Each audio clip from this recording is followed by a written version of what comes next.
Welcome to Negotiation with Alice, your negotiation podcast. Everything that you do where you need to get on the same page with someone else is a negotiation.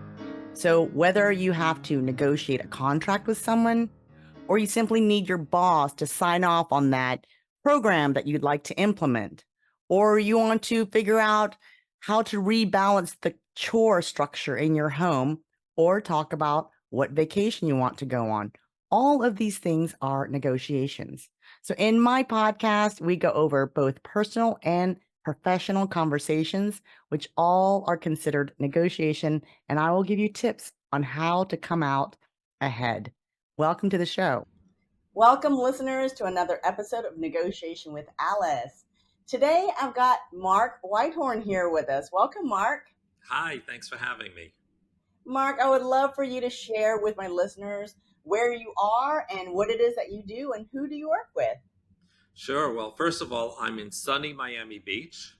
We've had a great season this year. There were no hurricanes or anything, and I just finished the avocado season, so I picked the last avocado off my tree, and they were yummy. Basically, I'm the founder and CEO of DPI Showcase Websites. We are a tech company that creates websites for realtors and brokers across the United States and Canada. We've been doing this 21 years. We're 100% bootstrap. And basically, we just launched our first AI tool called Leads.ai, which uses AI technology to help realtors and mortgage brokers and insurance agents get leads. Wonderful. And what is your question regarding negotiation? So something interesting has happened with us. We've been doing this 21 years, and it's amazing how we've grown. We have clients all over the country and now in Canada. And what I noticed is there's an opportunity for us to purchase some of our competitors. Now, we are 100% bootstrap, which means we have no investors. I've never gone after VC money or private equity money or things like that. And now I'm trying to put my toe in the water to try and approach some of those people. Now, we're not a sexy product. We're not like, this new AI stuff. So the question is, how do I go and approach these VCs or PEs in order to get someone to invest in our company? That is a great question. Thanks for bringing that. So I'm going to caveat by saying that I am not an expert on investors. I know a little bit about that, but we can just kind of talk about what it is that I'm familiar with when it comes to pitching and investing. I've worked in startups before, as one of the people coming in on the ground level. And I know that one of the things that's really important for investors is your leadership team, right? They really want to know who you are as a team, who's on your team, what kind of caliber of person are they. So that's really, really important. It's great that you have so many years of experience, so you can point to that. So in the negotiation, right, because pitching is in some ways it's a negotiation. It's not necessarily a back and forth negotiation, but you are trying to persuade someone that they should invest in you, right? And so in that sense, you want to make sure that you are presenting yourself, your team, and bring the data with you in terms of your knowledge, your expertise, and everything that you've accomplished. That's super important to bring to the table because you have the advantage of having years. You're not a brand new startup where you're like, hey, we have 6 months under our belt. You have like decades of experience. So you want to be able to bring that to the table and also show how are you going to have them, like, what is their ROI, right? The return on investment. So if they're going to put in this much money to invest in you, how quickly can they make their money back? How quickly can they get out? How quickly can they make a profit? So it's really important to show up with the data to be able to convince someone. So you don't want to just show up with dreams and say, hey, it's my dream to get all these companies and become larger. Really show up with data and not only past data of everything that you've accomplished, but the future data of what you believe can happen by connecting the dots. If we get X amount of money, we can do this, we can purchase this, we can grow X times, we can make this much money in X number. What kind of runway does that buy you? What kind of like profit margins do you expect? So you really want to show up very, very prepared to be able to make a convincing pitch to the investors, because that's what they're looking for. They're looking for like, how do we make our money and get out? Right? Or how can we make the most of our money? So you want to be able to make a really convincing argument that their money given to you will make them more money. Perfect. Yeah, I put together a deck which shows the ROI and all those things, all the numbers and stuff. But the big problem I have is just, talking to these people. You cold call them. I've hired companies to help me get in front of them. But like I said, our product is not sexy. But then I see other, I read the tabloids and stuff from our industry, and I see other companies buying different companies that are not sexy as well. But it's really hard getting in front of these people. Yeah, I think I just also, in terms of, when you negotiate, you want to prepare. So we talked a little bit about how to prepare your pitch deck, the pitch basically, right? Like what kind of information you want to have in there. You also want to prepare by investigating and researching who these investors are, what are they interested in, because you need to find the people who are interested in you, right? There are people who are going to go after the non-sexy companies because they feel like there is value there. So you want to really research where they are, who they are, and then how can you get in touch with them. So that's another important piece of the research and the preparation that you need to do.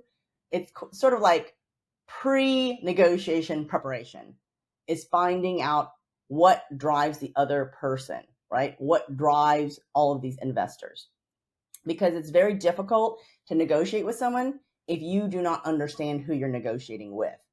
And so while pitching feels like a very one-sided negotiation, it isn't, because you're still trying to persuade someone. And so you want to make sure that you understand who are you pitching to, and every investor is not the same. So you want to try to understand, like, where are the people who are looking for what it is that you're doing, right? Where are those people that feel like, hey, I want to give you a chance because I believe in the product that you're creating and the services that you're selling. Sure, that makes sense. Thank you. Yeah. Yeah, I mean, I go through this a lot when we sign up individual realtors or brokers. Everyone always wants a little something in order to close the deal. And I'm good with that. It's just, these people, these VC people, they get probably hundreds of emails every day. It's just getting through that clutter. Yeah, and then sometimes it's a matter of I'm not sure how much you use LinkedIn, but sometimes it's great to try to get through the back door. And by that I mean, instead of just being another cold caller, another cold outreach, that you try to find someone who is connected to that person, that you like, a mutual acquaintance or business contact, and see if you can get a warm introduction, because that goes a long way. People will much more likely lean towards a warm lead rather than someone who they don't know, because they don't know you from anyone. So they're like, why should we trust Mark? We don't know Mark. But if there's a mutual acquaintance who can say, Mark is fantastic, he does great, you need to listen to him, you're going to instantly gain more credibility than if you just knocked on the door and they don't know you from anyone else. Just that review of you is going to help, like, elevate your, visibility, your persona. And so you want to also do that research to find out not only who they are, but who's connected to both of us, who can do the introduction for me, right? So you want to try to find ways to leverage your networks. And that's why it's so important to connect with as many people as possible, because you never know who that person is who's going to know the next VC that you want an introduction to. That's fabulous. I have a huge network on LinkedIn. I haven't used it to its fullest. Yeah, so there's a way to see who your mutual connections are, And sometimes people might be connected to them and they might say, well, I actually don't know them. I saw them at a conference and I connected. But sometimes you'll hit a jackpot and they'll say, oh, yeah, actually, used to work together in a company. And then you can say, any chance you'd be open to giving me an introduction to them?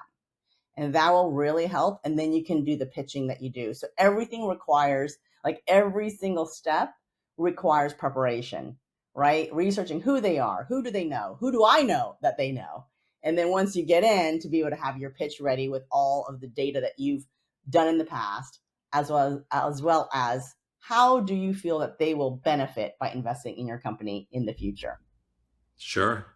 I mean, we started doing this during the summer, which is a really bad time because, a lot of these people, they're either in Europe or in the Hamptons. And, but now we're done with the summer and the holidays and all that. So I think there's a short window between now and Thanksgiving and Christmas to go and approach these people. Yeah, so dig into your LinkedIn contacts and see who knows the people that you're trying to get in touch with. And I wish you a lot of luck, Mark. It sounds like you're very passionate about what it is that you're doing.